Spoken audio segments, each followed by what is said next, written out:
Sebuah penelitian menyatakan bahwa pohon kelapa mempunyai daya serap yang tinggi terhadap gas rumah kaca dan emisi karbon, sehingga dinilai mampu membersihkan pencemaran gas rumah kaca di udara. Berbagai manfaat tersebut membuat pohon kelapa dijuluki pohon kehidupan atau Tree of Life.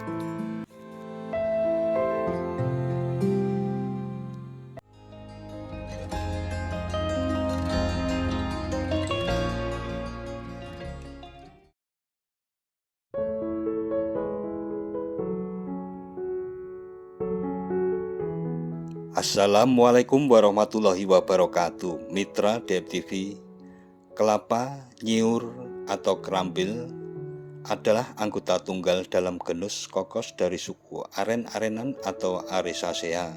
Arti kata kelapa atau coconut dalam bahasa Inggris dapat merujuk pada keseluruhan pohon kelapa, biji atau buah yang secara botani adalah pohon berbuah, bukan pohon kacang-kacangan.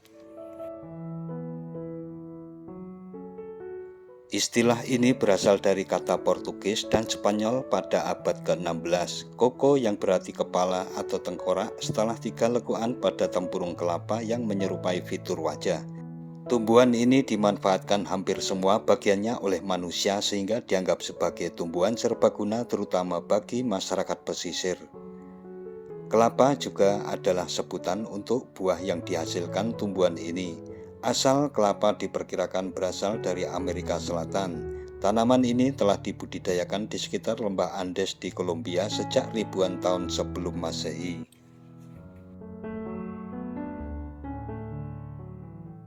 Dalam catatan lain, pohon kelapa berasal dari kawasan Asia Selatan. Flora ini kemudian menyebar melalui arus laut maupun perantara manusia dari satu pantai ke pantai lainnya.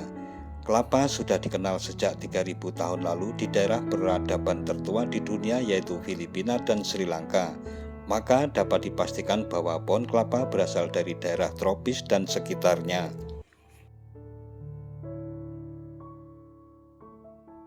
Sebuah penelitian menyatakan bahwa pohon kelapa mempunyai daya serap yang tinggi terhadap gas rumah kaca dan emisi karbon, sehingga dinilai mampu membersihkan pencemaran gas rumah kaca di udara. Berbagai manfaat tersebut membuat pohon kelapa dijuluki pohon kehidupan atau Tree of Life. Tanaman ini menghasilkan buah kelapa yang menjadi favorit sebagian besar orang. Pohon kelapa juga terkenal memiliki beragam kegunaan dan manfaat mulai dari kesehatan tubuh hingga kecantikan. Tidak hanya itu, buah kelapa juga sering digunakan sebagai bahan olahan makanan. Selain tersebar secara alami, tanaman kelapa juga disebarluaskan oleh orang-orang berbahasa Austronesia pada masa prasejarah. Orang Austronesia adalah pelaut ulung di mana sekitar 3000 tahun yang lalu mereka berlayar menggunakan perahu bercadik dari kepulauan Filipina ke selatan menuju Sulawesi serta ke timur hingga mencapai Kaledonia Baru di Pasifik Selatan. Mereka berlayar antar pulau sambil mendirikan pemukiman baru yang mereka tandai dengan cara menanam pohon kelapa.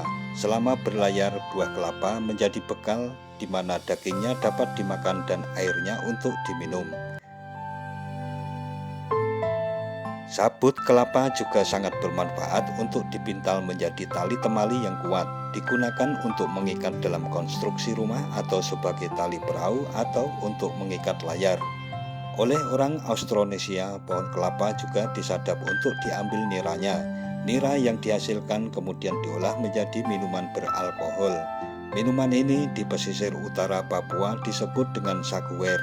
Nira hasil sadapan selain untuk dibuat minuman beralkohol juga dimasak menjadi gula merah. Pada masa lalu, sabut kelapa digunakan dalam pembuatan tali, tikar, keranjang, kuas, dan sapu. Batok kelapa berfungsi sebagai piring, gayung air, sendok, dan gelas air minum. Saat ini peralatan berbahan batok kelapa sulit ditemui dan jarang digunakan, sejak adanya peralatan yang terbuat dari plastik dan aluminium. Sehingga sabut dan batok kelapa hanya berfungsi sebagai bahan bakar saja.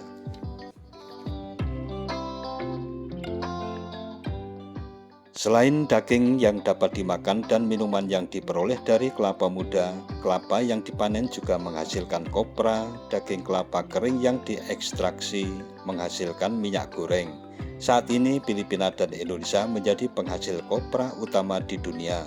Negara-negara di Pasifik Selatan menjadikan kopra sebagai produk ekspor penting.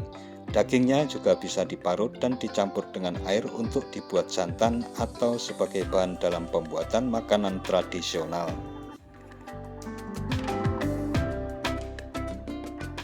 Nah, mitra Dem TV, demikian tentang penyebaran pohon kelapa serta kegunaannya baik di masa lalu maupun hingga saat ini. Jangan lupa subscribe dan tekan tombol loncengnya agar tidak ketinggalan dengan video-video terbaru dari DM TV. Sekian dan wassalamualaikum warahmatullahi wabarakatuh.